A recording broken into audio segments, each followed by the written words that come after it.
Hello friends, welcome to the channel. आज हम करेंगे क्लरिकल एप्टीट्यूड का मॉक टेस्ट। तो चलिए शुरू करते हैं। फर्स्ट क्वेश्चन हमारा, identify the antonyms of the following word in the sentence. तो इसमें दे रखा है डिली डिवेलग्यू। ठीक है, तो इसका क्या मतलब होता है? इसका मतलब होता है कोई भी सीक्रेट को रिवील कर देना। ठीक है, तो अगर कोई भी सीक्रेट है उसको रिवील करने को डिवेलग्यू कहते हैं। ओके, तो इसका एंटोनिम्स क्या हो जाएगा? इसका एंटोनिम्स हो जाएगा कंसील। कंसील का मतलब है किसी भी चीज़ को हाइड करना, मतलब कोई भी सीक्रेट हो या फिर और कोई भी चीज़ है उसको हाइड करने को हम कहते हैं कंसील। ठीक है, या फिर इसका एंटोनिम्स हो सकता है हाइड।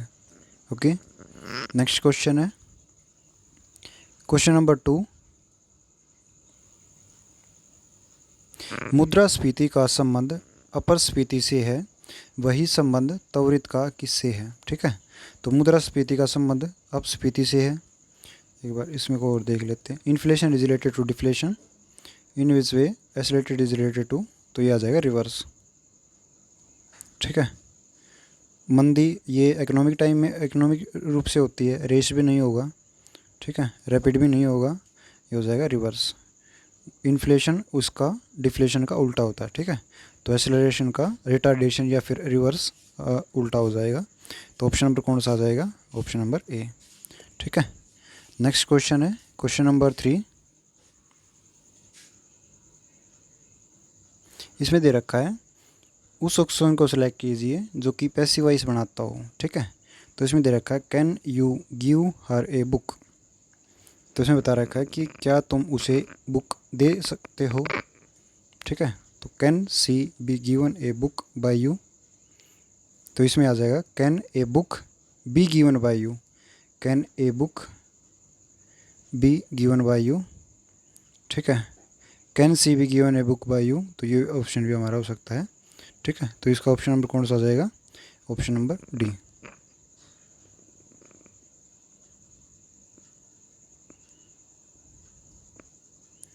ठीक है, can C be can you be given a book by हर।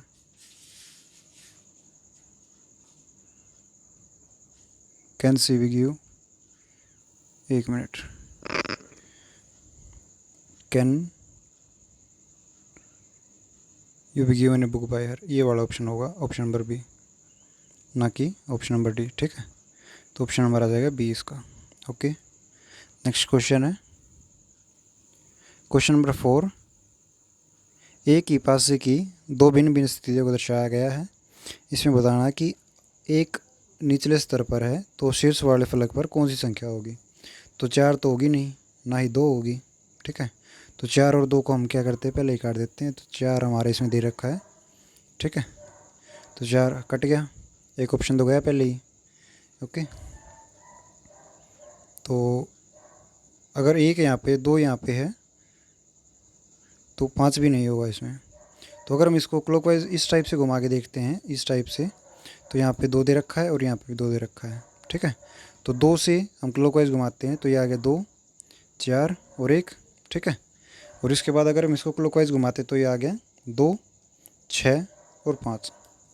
ठीक है, ये हो गया। अभी अगर हम देखते हैं तो यहाँ पे आ जाएगा 2 का कॉमन, 4, 6 और 1 का 5। ठीक है, तो 1 का आ जाएगा हमारे पास 5, जो कि ऑप्शन नंबर डी के अंदर है। ठीक है, नेक्स्ट क्वेश्चन है क्वेश्चन नंबर 5। एक निश्चित कूट भाषा में नेचर को मैस्क्यू लिख रखा है, उसी कूट भाषा में पोटैटो का क्या लिखेंगे?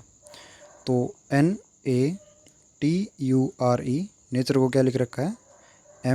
MASUQE। तो पोटैटो को हमें बताना है।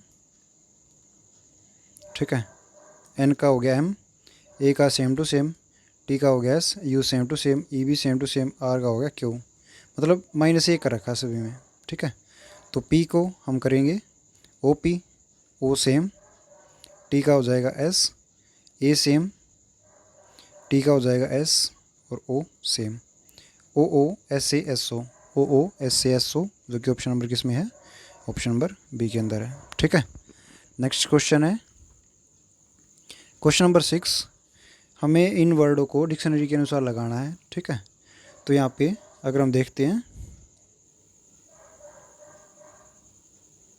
इसमें दे रखा है डेमोग्राफी, डेनियल, डेमोस्ट्रेट, डेंस और डेमोलिश। तो हम इसमें से इस डी ई को यहाँ से काट देते हैं। ठीक है, डी में सारे काट दिए।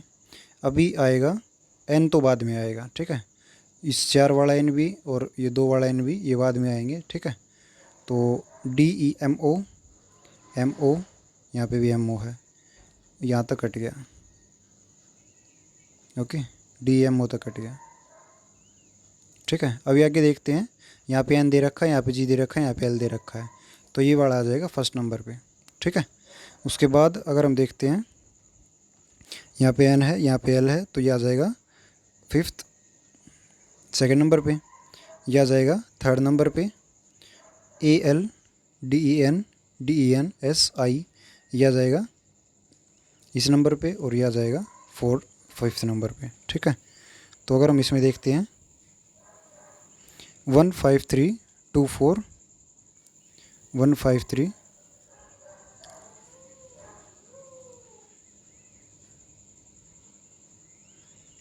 तो इसमें नहीं दे रखा, जो कि ऑप्शन नंबर, शायद ऑप्शन नंबर डी के अंदर होगा।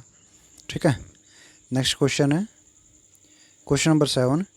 Select the option that expresses the given sentence in direct speech.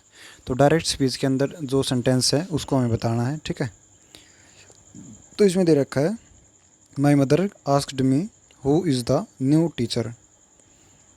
तो इसमें आ जाएगा option number D, my mother asked me who the new teacher was. ठीक है, तो ऑप्शन नंबर आ जाएगा डी। नेक्स्ट क्वेश्चन है क्वेश्चन नंबर 8। इसमें दे रखा है निम्नलिखित 4 शब्दों में से 3 शब्द किसी प्रकार एक समान है और एक असमान है। असमान अक्षर समूह का चयन कीजिए। वॉयलेट, ऑरेंज और इंडिगो, ये तीनों क्या हैं? ये तीनों कलर्स हैं, लेकिन सिल्वर एक कलर नहीं है, सिल्वर टाइप का कलर होता है। ठीक है, तो ऑप्शन नंबर आ जाएगा हमारा ए वाला। नेक्स्ट क्वेश्चन है क्वेश्चन नंबर 9। इसमें दे रखा है 28 मई 2007 को सप्ताह का कौन सा दिन होगा। तो अगर हम देखते हैं सदी के अंदर, जैसे कि ये अगर हम देखते हैं 16 सदी और 2000 सदी, इनके अंदर एक भी विषम दिन नहीं होता, मतलब 0 विषम दिन होते हैं। ठीक है, और 2000 से लेकर 2006 तक अगर हम देखें तो हमारे पास सिर्फ़ और सिर्फ 2004 क्या होता है, ये होता है हमारे पास लीप ईयर। ठीक है, अगर हम इस 2000 को देखें तो 0 विषम दिन हो गए। 2001 के अंदर 1 विषम दिन, 2 के अंदर 2, ठीक है, 3 और 4 के अंदर फिर आ जाएंगे 2, तो यहाँ पे हो जाएगा 5, और फिर 5 के अंदर कितने हो जाएंगे? 5 के अंदर हो जाएंगे 6, ठीक है, और 6 के अंदर कितने हो जाएंगे? 7। ओके, तो 7 विषम दिन हो गए। अगर हम इसको 7 से डिवाइड करते हैं तो यह आ गया 1। ठीक है, मतलब एक भी विषम दिन नहीं रहा इसमें। ओके, तो अभी हम ले लेते हैं सारे बिल्कुल सेम टू सेम उसी हिसाब से। तो 2006 तक हो गया, अभी 2007 आ गया आगे। ठीक है, तो 2007 में अगर हम देखते हैं 2007 में जनवरी कितने की होगी? 31 की, तो इसके अंदर कितने होंगे? 3 दिन। फरवरी होगी 28 की, इसमें कितने होंगे? 0 दिन। मार्च होगा 31 का, इसके अंदर 3 दिन होंगे। अप्रैल ये होगा 30 का, इसमें 2 दिन होंगे। ठीक है, और इसमें दे रखा 28 मई, तो यहाँ पे 28 अगर हम इसको देखते तो इसके अंदर 0 दिन आएंगे। ठीक है, तो 3 और 3 6 और 2 यहाँ पे आ गया 8। ठीक है, अगर 8 को हम 7 से डिवाइड करते हुए तो कितना बच गया? 1 बच गया। ठीक है, एक इसका कोड होता है, एक कोड होता है मंडे का। तो हमारा ऑप्शन कौन सा हो जाएगा? Option number B. ठीक है, नेक्स्ट क्वेश्चन है क्वेश्चन नंबर 10। दी गई श्रृंखला में निम्नलिखित में से कौन सी संख्या प्रश्न चिन्ह के स्थान पर आएगी? तो यहाँ दे रखा 5, 7, 11, 13, 17, 19, 23। तो इनमें कर क्या रखा है? इनमें कर रखा है प्राइम नंबर ले रखे सारे के सारे। ठीक है, प्राइम नंबर ले रखे हैं। 5 प्राइम नंबर 7, 11, 13, 17, 19, 23। तो आगे हमारे पास कौन सा प्राइम नंबर होगा? आगे प्राइम नंबर होगा 29 वाला। ठीक है, ये हमारा प्राइम नंबर होगा, तो ऑप्शन नंबर कौन सा आ जाएगा? Option number D. Okay, next question है क्वेश्चन नंबर 11। इसमें है दिए गए पैटर्न का ध्यानपूर्वक अध्ययन करें और उस संख्या का चयन करें जो इसमें प्रश्न चिन्ह के स्थान पर आ सकती है। तो यहाँ पे दे रखा है 15, 16, 62, 30, 26, 112 और 33, 19 और यहाँ पे क्वेश्चन मार्क दे रखा है। ठीक है, 15, 16, 62, 30, 26, 112, 33, 19 क्वेश्चन मार्क। ठीक है, तो अगर हम देखते हैं इन दोनों के अगर हम जोड़ करते हैं तो 15 और 16 कितना हो गया? ये हो गया 31। अगर हम इसके 2 से मल्टीप्लाई करते तो ये आ गया 62। 30 और 26 को अगर हम देखते तो यहाँ पे आ गया 56। 56 को अगर हम 2 से करते तो यहाँ पे आ गया 112। ठीक है, 33 और इसको हम जमा करते हैं तो आएगा 9 और 3 12, 3 और 1 4 और 1 5। ठीक है, और गुणा में आ जाएगा तो ये हो गया 104। ठीक है, तो ऑप्शन नंबर कौन सा आ जाएगा? ऑप्शन नंबर ए वाला। ओके, नेक्स्ट क्वेश्चन है क्वेश्चन नंबर 12। 8 अधिकारी JKLMNOPQ एक गोलाकार के चारों ओर बैठे हैं। JP के दाएं दूसरे स्थान पर है। तो हम 8 अधिकारियों के लिए गोला टाइप बना देते हैं यहाँ पे। ठीक है, बना दिया। अभी बताया है JP के दाएं दूसरे स्थान पर है, तो P के दाएं दूसरे स्थान पर J को बिठा दिया हमने। ठीक है, जो K के दाएं तीसरे स्थान पर है तो P पे लगेगा। जो K के दाएं तीसरे स्थान पर, तो K कहाँ पे आ जाएगा? K आ जाएगा यहाँ पे। ठीक है, जो K के दाएं तीसरे स्थान पर है, K का दायां, एक मिनट, J P के दाएं दूसरे स्थान पर है, P का दायां तो इस साइड होगा, तो J आ जाएगा यहाँ पे। जो K के दाएं तीसरे स्थान पर है, K के दाएं तीसरे स्थान पर, तो K का दायां इस साइड होगा, तो K आ जाएगा 1 2 3, K आ जाएगा यहाँ पे। ठीक है, MO के बाएं दूसरे स्थान पर है, MO के बाएं दूसरे स्थान पर, तो M को हम यहाँ पे रख लेते हैं और O को हम यहाँ पे रख देते हैं। जो P और J के बीच में बैठा है तो बैठा दिया। ठीक है, L K और N का पड़ोसी नहीं है, L K और N का पड़ोसी नहीं है, तो L को बिठा देते हैं हम यहाँ पे।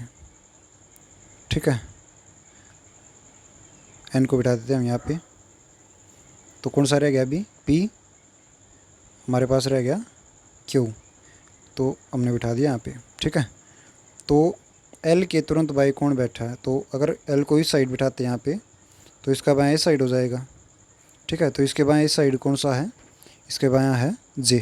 ठीक है, तो ऑप्शन नंबर हमारा कौन सा हो जाएगा? Option number C। Okay, next question है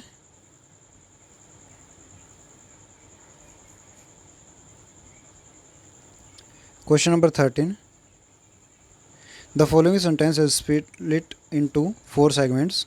हमें बताना है कि इसमें ग्रामेटिकल एरर कौन सा है। It takes me an hour to get to work at the moment. मतलब इसमें ये बताया है कि उसे उस जगह पर पहुंचने के लिए, उस काम पर पहुंचने के लिए 1 घंटा लगा। ठीक है, बट जब यह नया रोड फिनिश हुआ तो ये बहुत जल्दी हो गया था। ठीक है, जल्दी हो जाएगा, जब ये रोड फिनिश होगा तो ये बहुत जल्दी हो जाएगा। ठीक है, तो यहाँ पे आ जाएगा, ये वाला ऑप्शन नहीं होगा, it takes me an hour, ये भी नहीं होगा, इट बी मच क्विकर। तो यहाँ पे इसकी जगह पे क्या आ जाएगा? It will be much quicker. ठीक है, तो ये बहुत ही जल्दी हो जाएगा। ठीक है, नेक्स्ट क्वेश्चन है, अलीशा एक एथलीट है जो दक्षिण की तरफ 10 किलोमीटर चलती है। तो अलीशा एक एथलीट दक्षिण की तरफ 10 किलोमीटर चलती है और फिर बाएं मुड़ जाती है। तो अगर इसका बाएं देखते हैं तो इसका बाएं हो जाएगा इस साइड और इसका दाएं हो जाएगा इस साइड। बाएं मुड़ती है तो बाएं इस साइड मुड़ जाएगी और कितने किलोमीटर चलती है? 6 किलोमीटर। वह फिर से बाएं मुड़ती है, बाएं इस साइड और दाएं इस साइड, बाएं मुड़ती है फिर से और 10 किलोमीटर चलती है, 10 किलोमीटर ऊपर चल जाएगी। ठीक है, अब वह प्रारंभ बिंदु से किस दिशा में है?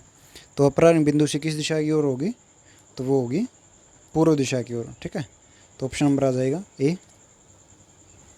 ओके, नेक्स्ट क्वेश्चन है क्वेश्चन नंबर 16।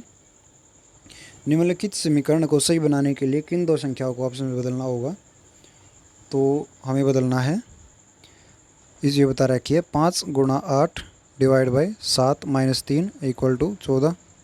ठीक है, अगर हम बदलने चाहें तो हमारा कौन सा बदला जाएगा? 8 और 3 बदल के देखते हैं। ठीक है, तो 5 गुणा में 3 डिवाइड बाई 7 घटा में 8, तो 5 हो गया 15 भाग में 7, ये जमा में है, भाग में नहीं है, ये जमा में है। ठीक है, माइनस का 8, अगर हम यहाँ पे करते तो 15 माइनस का हो गया 1, कितना हो गया? 14। ठीक है, तो हमारा ऑप्शन नंबर कौन सा आ जाएगा? Option number D. Okay, next question है क्वेश्चन नंबर 16। इसमें बताना है एप्रोप्रिएट ईडियम, मतलब मुहावरा बताना है। The constant noise from the construction site next door is starting to make me extremely anger, मतलब बता रखा है कि जो कंस्ट्रक्शन साइट है उससे जो शोर आ रहा है उसने मुझे क्या कर दिया? एक्सट्रीमली एंगर कर दिया। ठीक है, तो यहाँ पे आ जाएगा drive me up the wall, मतलब वॉल पर से कूदने पर से, जो दीवार पर कूदने पर निर्भर कर दिया। ठीक है, तो हमारा ऑप्शन नंबर कौन सा आ जाएगा? Option number B. इतना गुस्सा दिला दिया उसको, वेरी एंगर हो गया वो। ठीक है, नेक्स्ट क्वेश्चन है क्वेश्चन नंबर 17। इसमें कथन और निष्कर्ष दे रखे हैं। कथन क्या है? सम प्लांट्स आर कप्स, कुछ प्लांट्स कप्स हैं। ऑल कप्स आर स्पून, सभी कप स्पून हैं। तो यहाँ पे आ जाएंगे सभी कप स्पून हैं। ठीक है, कंक्लूजन अगर देखते हैं, some spoons are plates, some spoons are plates, ये वाला ऑप्शन ठीक है। दूसरा अगर देखते हैं, सभी चम्मच प्लेट हैं, सभी चम्मच प्लेट नहीं है, तो ये वाला ऑप्शन गलत हो जाएगा। ठीक है, तो इसमें आएगा कि पहले वाला, सिर्फ और सिर्फ पहले वाला ऑप्शन ठीक है, तो ऑप्शन नंबर आ जाएगा डी। ओके, नेक्स्ट क्वेश्चन है क्वेश्चन नंबर 18। इसमें सेंटेंस दे रखा है।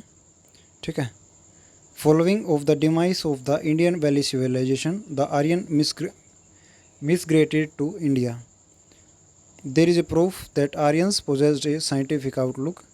तो इसमें ABCD वाला आंसर आ जाएगा, यही सेम टू सेम। ठीक है, मतलब पहले ए, फिर बी, फिर सी, फिर डी। तो यहाँ पे अगर हम देखते हैं 5 पंचभूतान, 5 कंपोनेंट्स, 5 कंपोनेंट कौन कौन से हैं? ये वाले। ठीक है, तो इसके बाद ये वाला ऑप्शन आएगा, जो कि ऑप्शन नंबर किस में है? ऑप्शन नंबर सिर्फ और सिर्फ ए वाले में। ठीक है, अगर हम ऑप्शन देखते हैं, CD यहाँ पे है, CD यहाँ पे भी, लेकिन ये आखिर में आएगा। CD यहाँ पे भी, लेकिन ये शुरू में नहीं आएगा। CD यहाँ पे नहीं है, ये गलत हो गया। ठीक है, तो ऑप्शन नंबर कौन सा आ जाएगा? Option number A. Okay, next question है क्वेश्चन नंबर 19। वर्गों के उस समुच्चय का चयन कीजिए जिनके बीच में संबंध है जो निम्न वैरारेख द्वारा सर्वोत्तम रूप से दर्शाया गया है। तो यह आ जाएगा printer, TV and washing machine. इन सभी का काम होता है अलग अलग। ठीक है, तो ये हो जाएगा हमारे, ये आते इलेक्ट्रॉनिक्स में हैं, लेकिन इन सभी का काम है अलग अलग। तो ऑप्शन नंबर आ जाएगा हमारा सी। ठीक है, वुमेन ड्राइवर हो सकती है, आर्किटेक्ट हो सकती है, ड्राइवर वुमेन हो सकती है, आर्किटेक्ट वुमेन हो सकती है, मतलब ये सभी एक दूसरे से मिले रिलेटेड होते हैं। लेकिन प्रिंटर ना ही वॉशिंग मशीन हो सकता है, ना ही टीवी हो सकता है। ठीक है, तो सभी अलग अलग होंगे, तो इसका ऑप्शन नंबर कौन सा आ जाएगा? Option number C. ठीक है, नेक्स्ट क्वेश्चन है question number 20। Grammatically correct sentence बताना है। तो इसका करेक्ट सेंटेंस कौन सा हो जाएगा? इसका करेक्ट सेंटेंस हो जाएगा ऑप्शन नंबर डी वाला। One of the most serious issue with youngster is an addiction to social media, an issue which needs attention. तो ऑप्शन नंबर आ जाएगा ए, जो कि इसमें दे रखा है डी। ठीक है, ओके फ्रेंड्स, हमारे 20 क्वेश्चन कंप्लीट हुए क्लरिकल एप्टीट्यूड के। Thank you for watching.